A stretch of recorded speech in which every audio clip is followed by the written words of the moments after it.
guess I'm going to have to see that you will deny self. When you talk about the disciples following Jesus, do you not realize many of them were business owners? That when he walked by them, he said, hey, follow me. And they left their business. What have you left?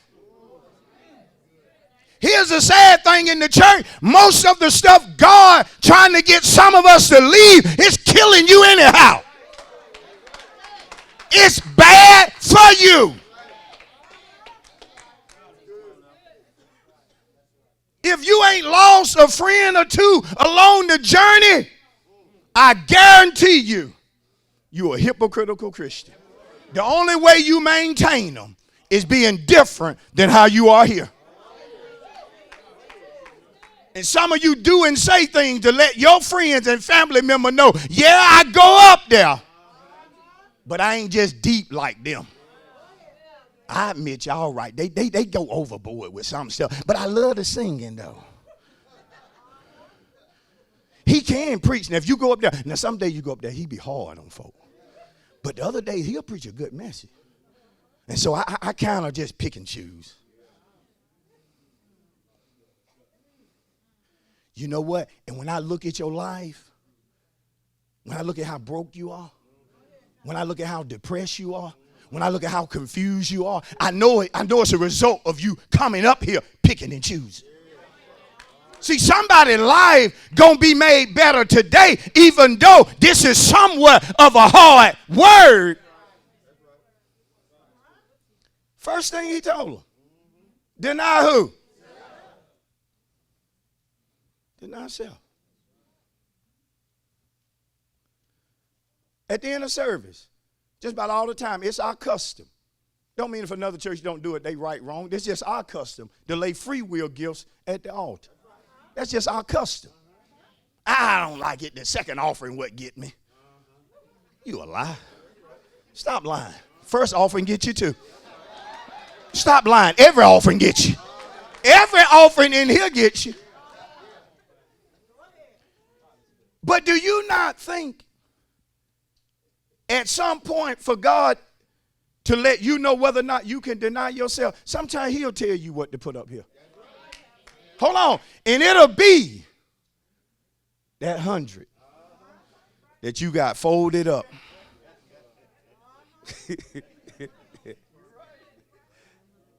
What my man at? That your wife don't even know about. You just got that crisp 100 just tucked way over there in the corner for a me day. Serve it about over you. Hallelujah, God, you bless. Lord, have your way. Lord, I'm yours. Everything I have, everything I am. Oh, Toyota Honda. Oh. And then he gives you the self-denial test. And he only says to you, I want that 100.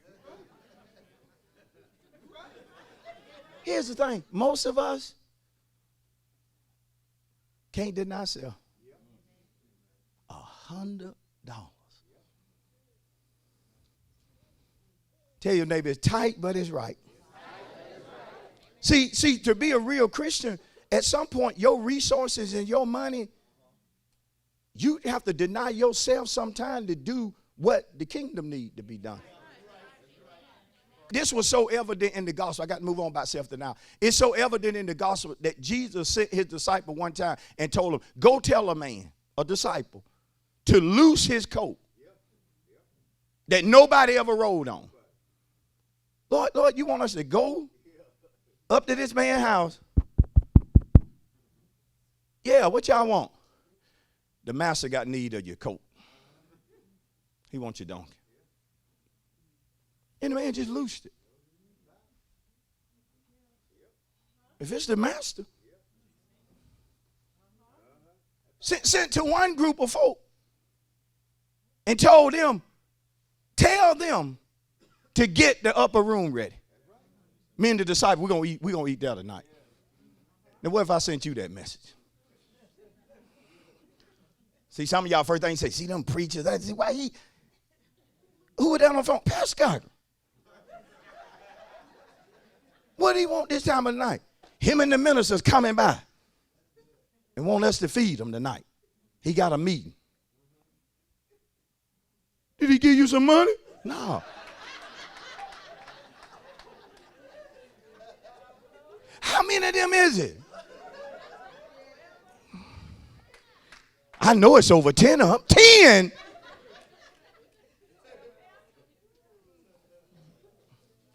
John 6:60. Now listen, he told them in the main text, follow who? Me. Now I'm going to show you something about following Jesus now.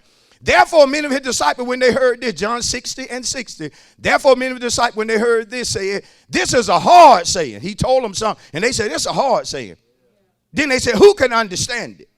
When Jesus knew in himself, his disciples complained about this, he said to them, does this offend you?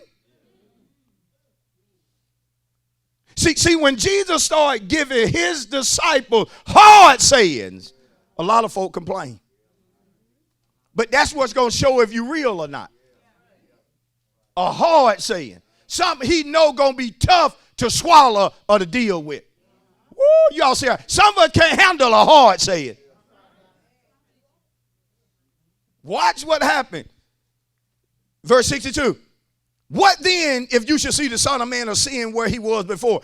It is the Spirit who gives life. The flesh profits nothing. The words that I speak to you are spirit and they are life. But there are some of you who do not believe. For Jesus knew from the beginning who they were who did not believe and who would betray him. He said, therefore have I said to you that no one can come to me, oh Lord, unless it has been granted to him by my who?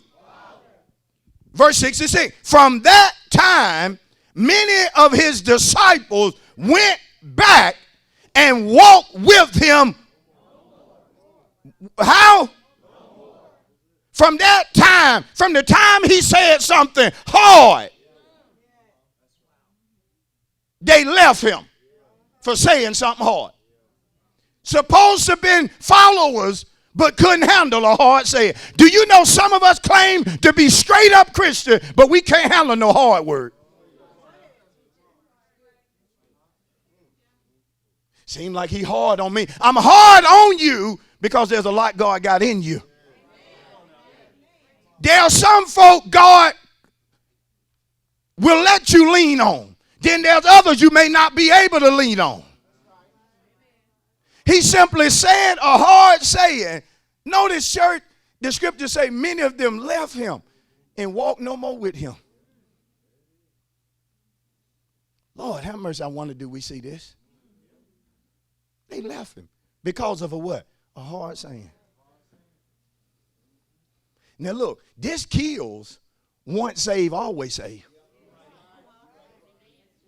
The Bible is plain. They walked what? No more with him. They didn't never come back. I want y'all on that to sink. A hard saying, they never came back. Never. But Jesus was serious about who was going to follow him. Because notice the next thing he did. He didn't look at the 12. And he don't look at them and say, y'all, please, whatever you do. You see what they just did. Please don't leave me. He look at them and he say, are y'all going to? You finna leave? Because I may say something hard to you one day. Was that too hard? You gonna leave too? That's what he told them. Y'all act like I'm just making up something. Verse 67, then Jesus said to the 12, do you also want to go away? But Simon Peter answered him, Lord, to whom shall we go? You have the words of eternal. Good God Almighty, tell somebody, where can I go? This is my life support. This is where I get life. This is where I get the word. Where can I go? Where can I go? Everybody ain't preaching like that. Where can everybody won't tell it like at ISC. Pastor, where can we go? Because if we be honest, it took a hard word for some of us to leave folks alone. Took a hard word for you to stop messing up yourself. I had to come bold. I had to come correct with a hard saying.